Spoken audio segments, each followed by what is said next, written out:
Yeah,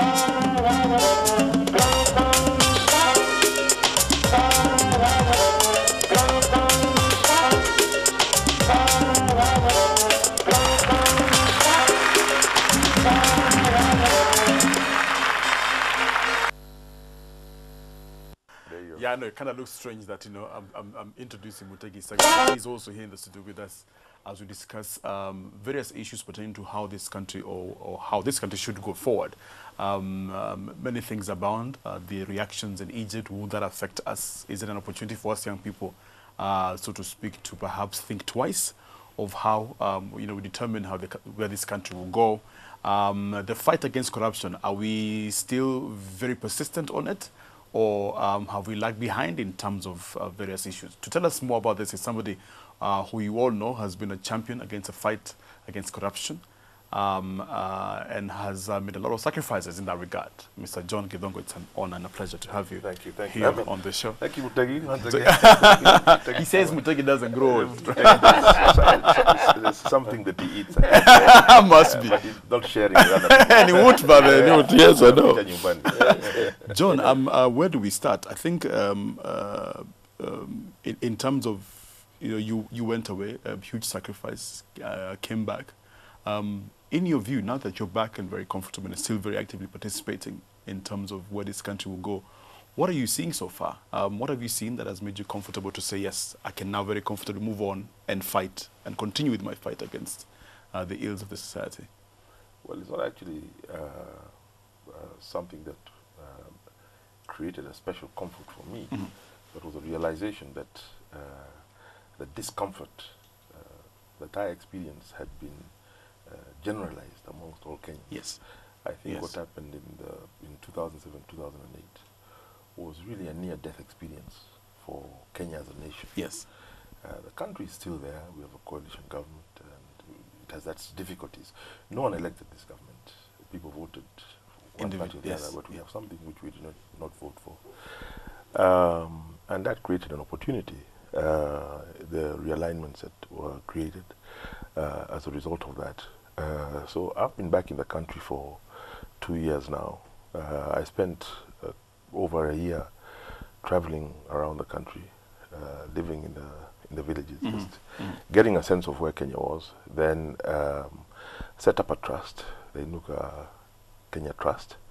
That is focused very much on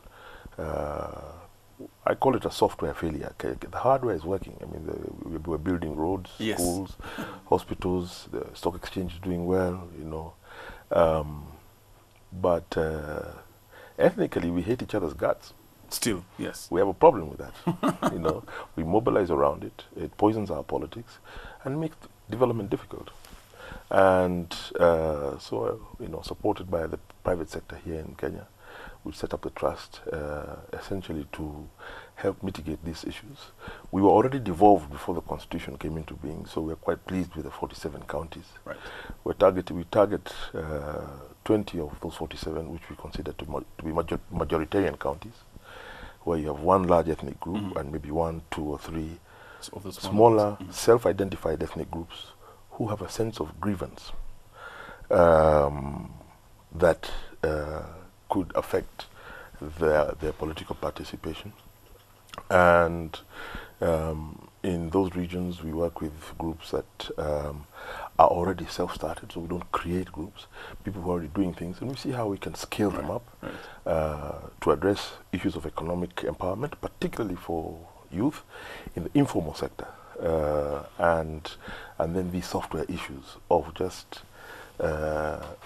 what is really broken down, but sometimes difficult to talk about, is relations between each other. In large parts of the country, we have life going on with no real reconciliation happening.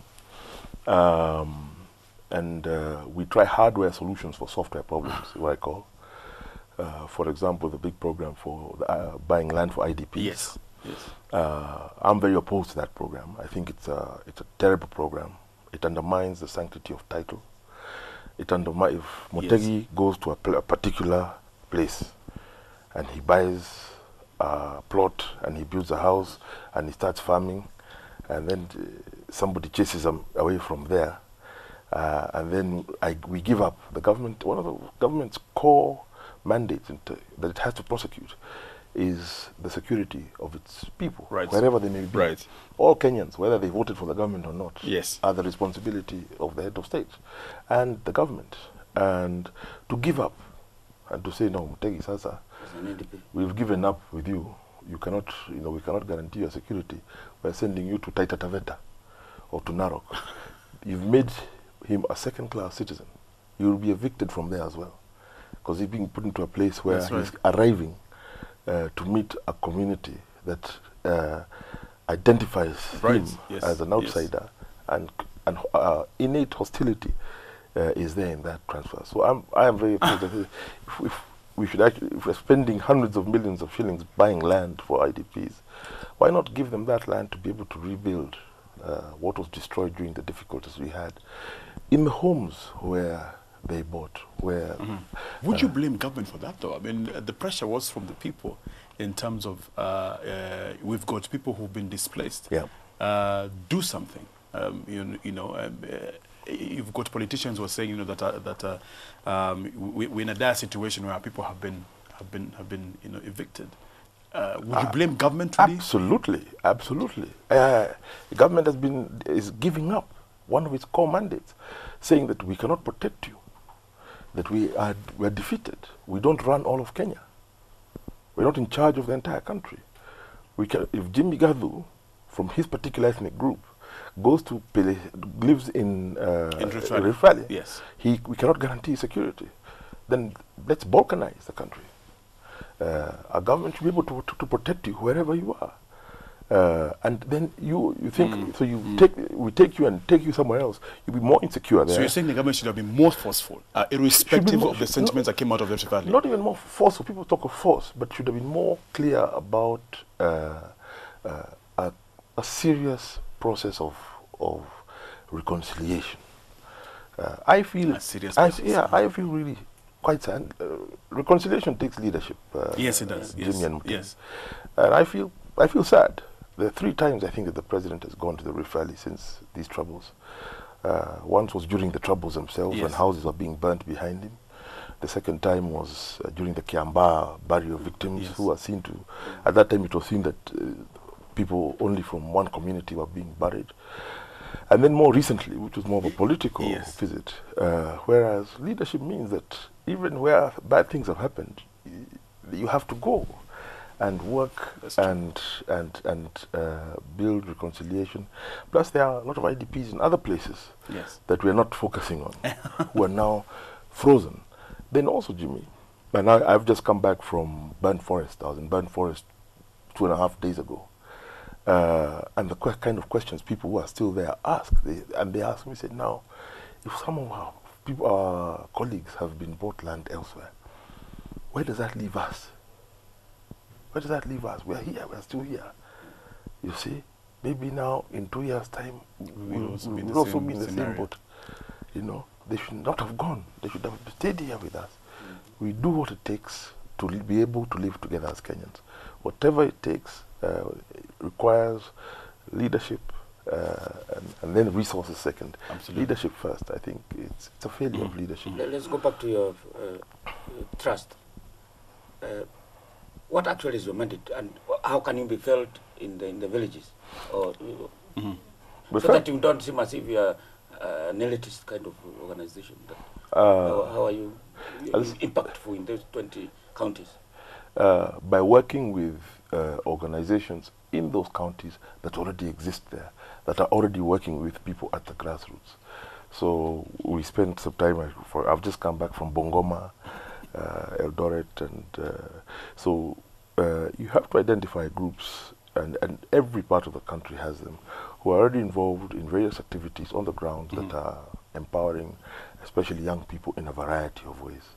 And it's then partnering with them. We sign memorandums of understanding with them. You can't create it from scratch, and people must help themselves. Yes. And the saying which I heard some of the young people saying, which I have taken on, tujipange au tutapangwa. So we look for those wale wanajipanga tayari.